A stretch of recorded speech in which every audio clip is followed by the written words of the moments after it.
तो Kepler's laws of planetary motion करते हैं। तो जोहानस केपलर ये एक जर्मन मैथमेटिशियन थे। तो उन्होंने सबसे पहले इन लॉज के प्रिंसिपल्स को एक्सप्लेन किया था। ठीक, ये किया था लगभग 1610 के आसपास। ठीक, और ये लॉज जो हैं वो एम्पिरिकल लॉज हैं। तो एम्पिरिकल लॉज का मतलब कि उन्होंने ऑब्जर्व किया, ऑब्जर्वेशन के बेसिस पे उन्होंने इन लॉज को बताया। ठीक है, इन लॉज का कोई थ्योरेटिकल बेसिस नहीं था। तो केपलर ने लॉ तो दे दिए, बट उसके पीछे थ्योरी क्या थी ये केपलर ने नहीं बताया। तो केवल ऑब्जर्वेशन के बेसिस पे केपलर ने 3 लॉज को फॉर्मुलेट किया। ठीक, तो इन लॉज के पीछे जो थ्योरी थी वो बाद में न्यूटन ने एक्सप्लेन की। ठीक है, न्यूटन की जो मेन किताब है वो न्यूटन ने लिखी थी 1687 में। ठीक है, जिसमें सारे न्यूटन लॉ वगैरह हैं, प्रिंसिपिया मैथमेटिका। तो लगभग 70 साल बाद न्यूटन ने इन लॉज का थ्योरेटिकल बेसिस बताया। तो ये लॉज क्या हैं इसको देखते हैं। तो ये फर्स्ट लॉ, तो ये लॉ क्या बोलता है, every planet moves around the sun in an elliptical orbit with sun at one of the focus. ठीक है, तो इलिप्टिकल ऑर्बिट क्या होता है उसको देखते हैं, एक बार डायग्राम बनाते हैं। तो केपलर ने क्या बोला कि प्लैनेट्स जब सन के चारों तरफ जो रिवॉल्व करते हैं तो वो इस तरह से एक एलिप्टिकल शेप लेते हैं, और सन जो है वो इलिप्स के एक फोकस पे होता है, वन ऑफ द फोकस। ठीक है, तो अब तो इसका मतलब क्या निकला, तो जो एलिप्स वाला शेप है ना, इसकी कुछ कैरेक्टरिस्टिक्स होती हैं। ठीक है, ऑब्वियसली ये सर्कुलर शेप नहीं है, तो वो जो कैरेक्टरिस्टिक्स हैं एलिप्स के शेप की उसको देखते हैं। तो सपोज जैसे ये एलिप्स का सेंटर है, इसको ओ बोल देते हैं।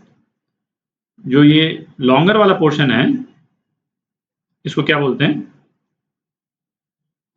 इसको हम बोलते हैं मेजर एक्सिस। ठीक है, ये जो शॉर्टर वाला जो पोर्शन है ये इलिप्स में हम उसको बोलते हैं माइनर एक्सिस। ठीक है, ये जो डिस्टेंस है इसको अपन ए बोल देते हैं, ये डिस्टेंस बराबर इसको ए बोल देते हैं, और इस डिस्टेंस को बी बोल देते हैं। ये डिस्टेंसेस आपस में कैसे कोरिलेट होते हैं इसको अभी देखेंगे अपन। अच्छा, इस इलिप्स में 2 फोकस होते हैं। तो जैसे एक फोकस तो ये हो गया, ठीक है, जहां पे सन है, और दूसरा फोकस एक पॉइंट होगा यहाँ पे। ठीक, इसको यदि मैं F1 बोल दूं और इसको F2 बोल दूं। ठीक, अच्छा, ये जो प्लैनेट जो रिवॉल्व कर रहा है इस पॉइंट को यदि पॉइंट P बोल देते हैं इस पर्टिकुलर इंस्टेंट में, तो इलिप्स की क्या प्रॉपर्टी है कि ये जो डिस्टेंस होगा F1P और F2P, ठीक है, मतलब ये शेप इस तरह से बना होता है कि हम कोई भी पॉइंट ले लें इलिप्स के बाउंड्री पे, तो वो क्या एक एक रिलेशन को सेटिस्फाई करेगा। क्या रिलेशन सेटिस्फाई करेगा, F1P प्लस F2P ये कितने के बराबर होगा, 2a के बराबर होगा। ये F1P प्लस F2P 2a के बराबर होगा। ठीक है, अच्छा, अब यदि कोऑर्डिनेट एक्सिस का सेंटर जो है ना, कोऑर्डिनेट एक्सिस का जो 0 पॉइंट है वो यदि हम इलिप्स का सेंटर यदि मान लें, इसको x एक्सिस मान लें और इसको y एक्सिस मान लें। ठीक है, तो a और b है ना, और x और y के बीच में क्या रिलेशन रहता है, यदि ये इलिप्स है तो ये रिलेशन रहता है x² bye a² plus y² bye b², ये कितना 1 के बराबर होता है। ठीक है, ये एलिप्स के केस में। ठीक, अच्छा, यदि ये सर्कल होता है ना, यहाँ पे यदि सर्कल का सेंटर यदि यही सेंटर होता, कोऑर्डिनेट एक्सिस का जो ओरिजिन है, तो सर्कल की इक्वेशन क्या होती है ना, आपने मैथ्स में देखी होगी। सर्कल की इक्वेशन ये होती, ठीक है। और एलिप्स जो है वो इस तरह से डिफरेंट है। अच्छा, ये जो दो वेरिएबल्स हैं ए और बी, इनके बीच में एक और रिलेशन होता है, ठीक है, वो है B square is equal to A square 1 minus E square. और ई को हम क्या बोलते हैं, एक्सेंट्रिसिटी ऑफ द एलिप्स, ठीक है। बेसिकली यदि हम बोलें तो एलिप्स कितना फ्लैट है, ठीक है, सर्कल से कितना दूर है, ये बेसिकली ये जो वेरिएबल है ई वो उसको कैप्चर कर लेता है, ठीक है। तो यदि जैसे ई यदि 0 है, ई 0 है तो क्या होगा, बी ए के बराबर हो जाएगा, ठीक है। तो ये बेसिकली क्या हो गया, सर्कल हो गया। तो ई 0 है, इसका मतलब एलिप्स की एक्सेंट्रिसिटी है ही नहीं, है ना, वो प्योर सर्कल है, ठीक है। और दूसरा एक्सट्रीम क्या हो गया, ई को यदि हम 1 कर दें, ठीक, तो बी क्या हो जाएगा, 0 हो जाएगा। तो बी 0 का मतलब क्या हो गया, तो स्ट्रेट लाइन हो गई।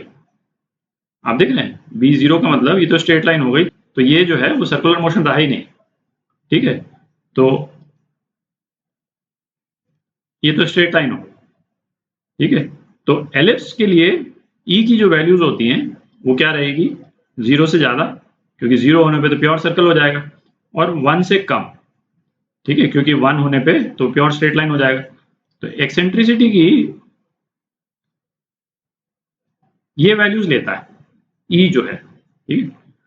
और इस एलिप्स में भी ये जो डिस्टेंस है ओ एफ 1, ये ई ए के बराबर होता है, ठीक। और ये ओ एफ 1 ओ एफ 2 दोनों बराबर ही होंगे, और ये ई ए के बराबर होता है, ठीक है। तो किसी भी इलिप्टिकल ऑर्बिट की यदि एक्सेंट्रिसिटी अपने को मालूम है तो अपने को आइडिया लग जाता है किस हद तक ये सर्कुलर है, ठीक है। तो जैसे जैसे अर्थ का यदि हम केस लें, तो अर्थ के केस में जो एक्सेंट्रिसिटी की वैल्यू है वो है आपका 0.017, है ना, जो कि बहुत छोटा नंबर है, ठीक है, बहुत छोटा नंबर है। इसका मतलब अर्थ का जो ऑर्बिट है वो काफी हद तक सर्कुलर है ना, उसमें जो एलिप्टिकल वाला जो एलिमेंट है वो बहुत कम है। और दूसरी तरफ यदि सपोज एक दूसरा प्लैनेट ले लें, प्लूटो, है ना, तो प्लूटो के केस में ई की वैल्यू जो है 0.248, ये वैल्यू है ना, जो आप देख सकते हैं अर्थ के कंपैरिजन में काफी ज्यादा है। तो प्लूटो का ऑर्बिट जो है वो काफी ज्यादा एलिप्टिकल है, ठीक है। तो अब केपलर का सेकंड लॉ देखते हैं। ये केपलर का सेकंड लॉ हो गया, क्या बोलता है, the line joining the sun to the planet sweeps out equal areas in equal interval of time.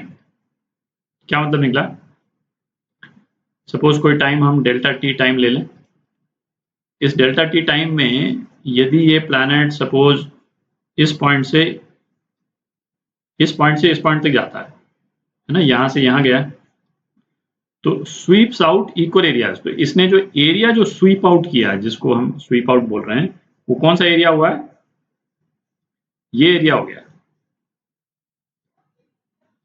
ये एरिया हो गया, ठीक है। अब हम ये प्लैनेट जो है किसी दूसरी जगह पहुंच गया, ठीक है, सपोज यहां पहुंच गया, ठीक है, यहां पहुंच गया प्लैनेट, रेड में है, तो प्लैनेट यहां पहुंच गया, और डेल्टा टी टाइम में वो उसने कोई एक पाथ ट्रेवल किया और वहां से वो यहां पे आ गया, ठीक है। तो इस केस में जो है वो इसने एरिया कितना स्वीप किया, डेल्टा टी टाइम में इतना एरिया स्वीप किया है, ये वाला एरिया, ठीक है। तो इसको यदि हम एरिया 1 बोल देते हैं और इसको एरिया 2 बोल देते हैं, तो केपलर्स लॉ क्या बोलता है कि A1 जो है वो A2 के बराबर होगा, ठीक है, यदि ये टाइम जो है डेल्टा टी है। अच्छा, इससे एक चीज तो आपको देखने से क्लियर हो गई होगी कि यहाँ यदि प्लैनेट की वेलोसिटी यदि v1 है और यहाँ प्लैनेट की वेलोसिटी v2 है, तो v2 जो है वो v1 से ज़्यादा हो गया होगा, तभी तो प्लैनेट ने इस वाले पोर्शन में ज़्यादा डिस्टेंस कवर किया, यहाँ पे कम डिस्टेंस कवर किया, यहाँ पे भी उतना डिस्टेंस कवर किया होता तो एरिया बराबर नहीं होते। ठीक है, तो अब इसका प्रूफ देखते हैं। तो अब ऐसा करते हैं, एक प्लैनेट का जनरल पोजीशन लेते हैं। प्लैनेट जो है वो इस तरह से रिवॉल्व कर रहा है सन के चारों तरफ। ठीक है, तो इस इंस्टेंट पे सपोज इसकी वेलोसिटी v है ना, v तो कॉन्टिन्यूसली चेंज हो रही है, बट इस वाले इंस्टेंट पे वेलोसिटी v है। ठीक है, हम बेसिकली क्या कर रहे हैं, एरिया निकालेंगे। ठीक है, जो एरिया ये स्वीप करेगा वो निकालेंगे। इसको अपन ज्वाइन करते हैं। तो बहुत ही छोटे टाइम में है ना, सपोज dt टाइम है ना, बहुत ही छोटा टाइम लेते हैं। ये dt जो है वो 0 को टेंड कर रहा है। उसमें ये प्लैनेट जो है वो इस वाले पॉइंट से इस वाले पॉइंट पे आ गया। तो ये जो ट्रायंगल हमको दिख रहा है, ठीक है, उसका अपने को एरिया निकालना है। और चूंकि dt बहुत छोटा है तो ये वाला जो पोर्शन है, ठीक है, ये जिसको मैं रेड से कर देता हूं, ये वाला जो पोर्शन है ना, प्लैनेट की 2 पोजीशन को मैंने ज्वाइन कर दिया। इसको अपन स्ट्रेट लाइन ले सकते हैं, है ना। नॉर्मली तो ये सर्कुलर है, पर इसको अपन स्ट्रेट लाइन इसलिए ले रहे हैं क्योंकि dt बहुत छोटा है। ठीक है, तो ये जो पोर्शन होगा ये कितना हो जाएगा, v dt हो जाएगा। ठीक है, अच्छा, इस प्लैनेट का जो पोजीशन वेक्टर होगा ये, इसको r बोल देते हैं। ठीक है, तो ऐसा करते हैं हम इस ट्रायंगल को, चूंकि ये काफी है ना छोटे से स्पेस में है, एक बड़ा फॉर्म इसका यहाँ बना लेते हैं।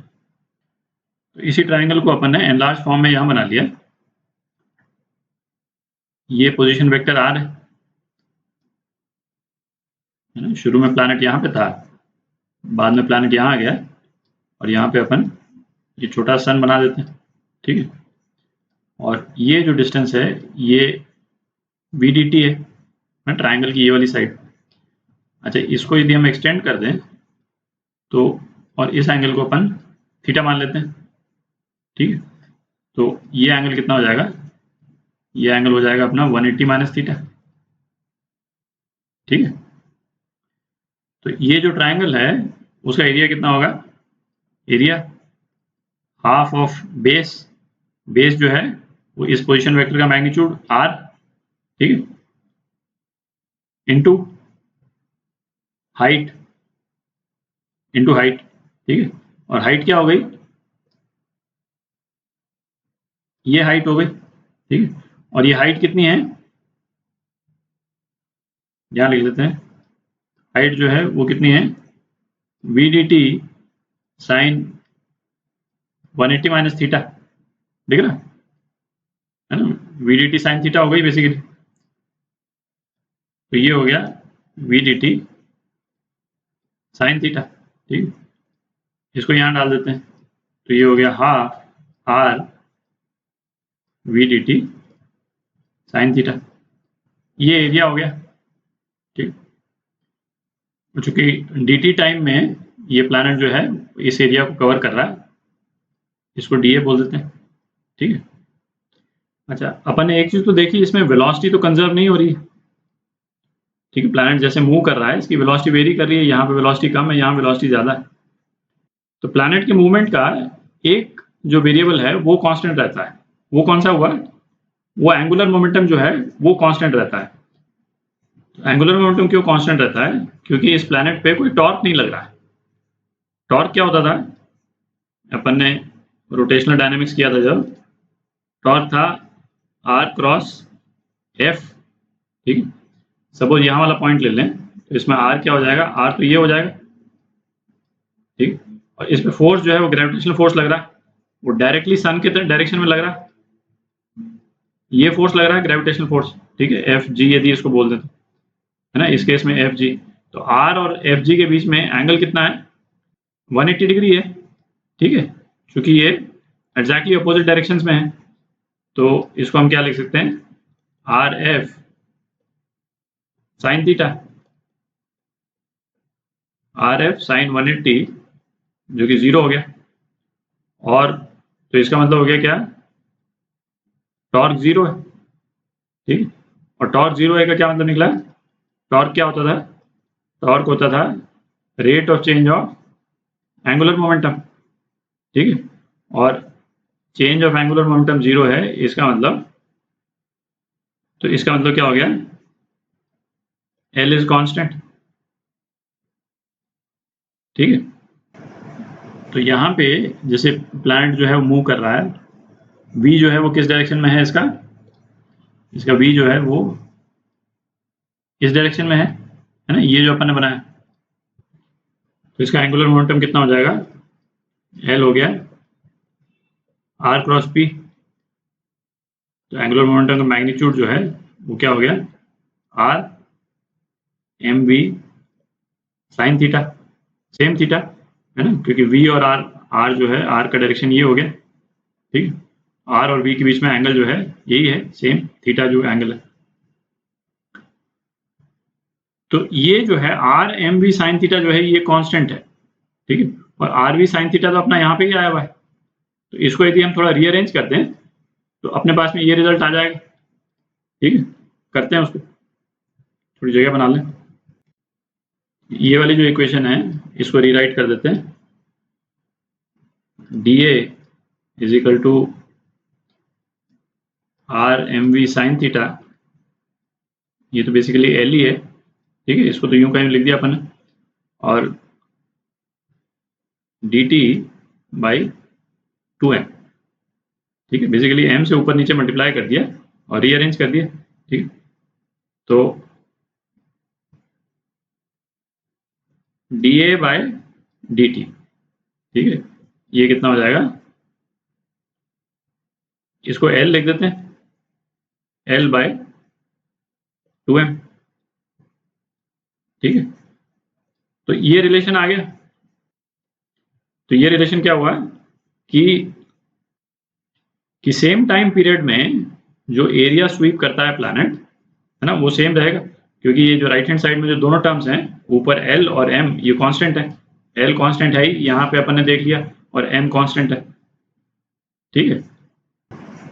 तो प्लैनेटरी मोशन में एंगुलर मोमेंटम जो है ये वैल्यू कांस्टेंट रहती है ना, ये एक मतलब इंपॉर्टेंट रिजल्ट है, याद रहना चाहिए अपने को।